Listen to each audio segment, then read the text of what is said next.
What's up, guys? You might have seen our video on how the One Big Beautiful Bill Act really changes health insurance planning starting in 2026. If you missed that video, in a nutshell, the American Rescue Plan Act that was passed in 2021 removed something called the subsidy cliff. And what this did was it allowed for more individuals to get access to premium tax credits. This cuts the costs of health insurance through the ACA. However, what the One Big Beautiful Bill Act did was it brought back the subsidy cliff starting in 2026. So if your modified adjusted gross income is even $1 over 400% of the federal poverty limit, you will pay the full sticker price for your health insurance plan.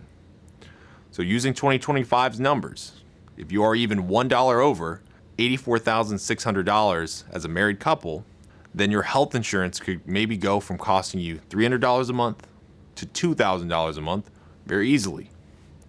Now, this is obviously not ideal in the slightest way, but I'm going to show you how we can potentially cut our costs down and potentially have a plan that even allows us to pay nothing in ACA health insurance premiums. I promise you this is going to be a fun one.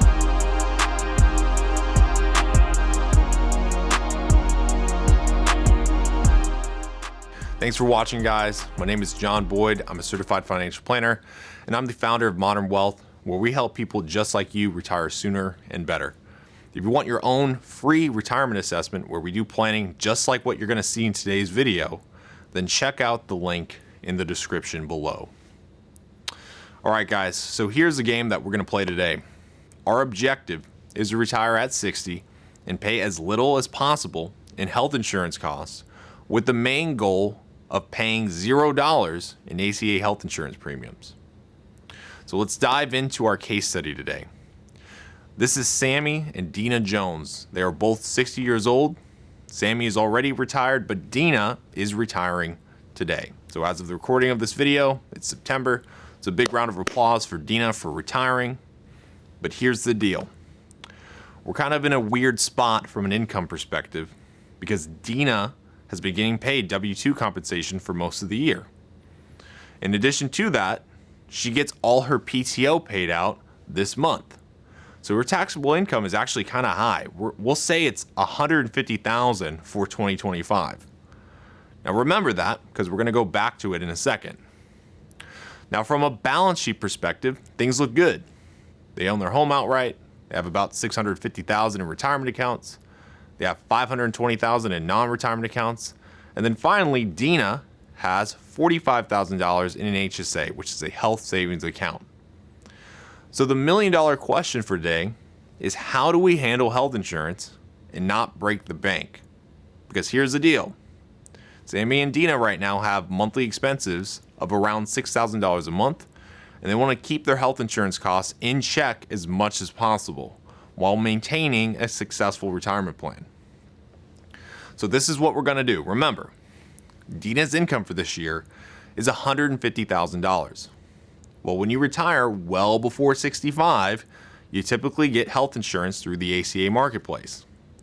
Now, these plans can be heavily subsidized if your income is low. However, if your income is even $1 over that subsidy cliff, you're not going to receive any premium tax credits, and you're going to pay full price for health insurance.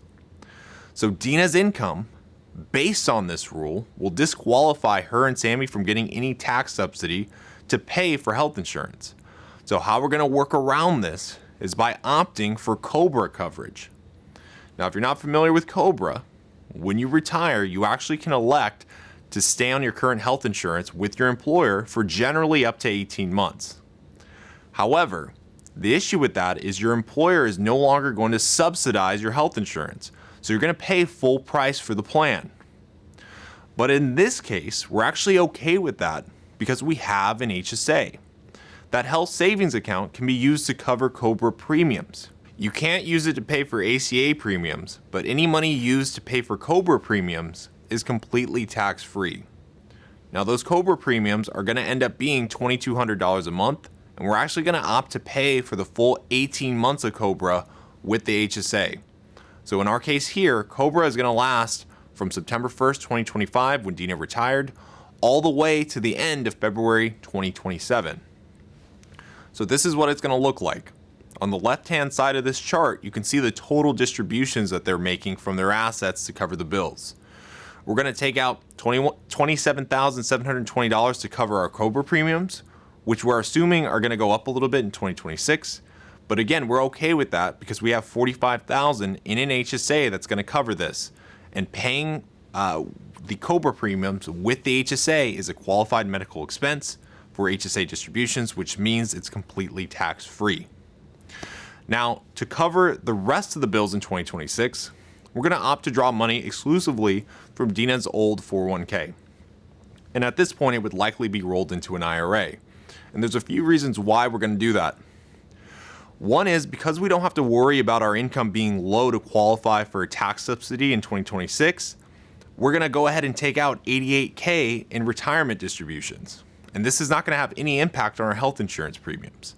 The second reason why we're going to do this is that we want to take advantage of the fact that our income is low, and we want to start breaking up retirement accounts so that future RMDs have less of a tax impact on us.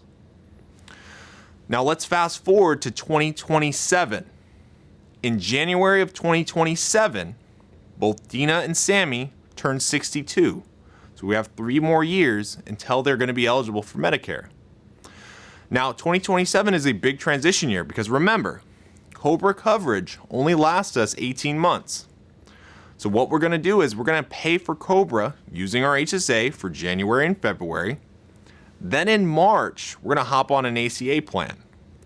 Now, I want you to notice something on the left-hand side of this chart. Notice how we don't have a big 401k or IRA distribution. And that is because now we're going to be on an ACA plan and our taxable income matters if we want a very low or even potentially $0 monthly premium. So what we went ahead and did was we did a projection on what Sammy and Dina's taxes will be in 2027. We're literally doing this by creating a dummy tax return. So because they're going to live mainly off of that non-retirement account, which has stocks and bonds in it, we're going to model in dividend interest. We're going to model in capital gains to get an idea of what their taxes are going to be. So a couple things I want to point out here.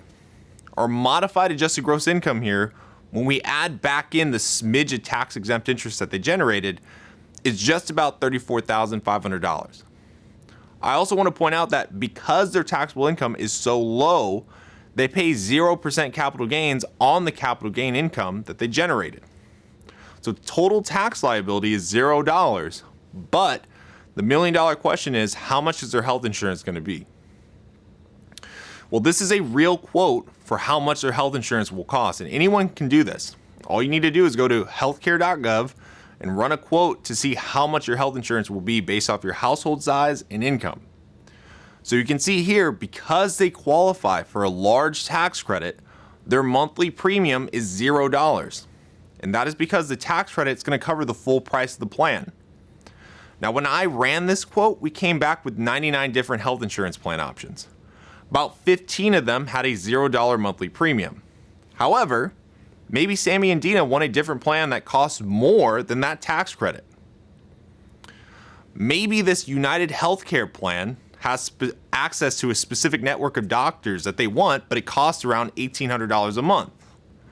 Well, maybe they go with this one, but still their monthly premium is only about $156 a month because that tax credit is offsetting it.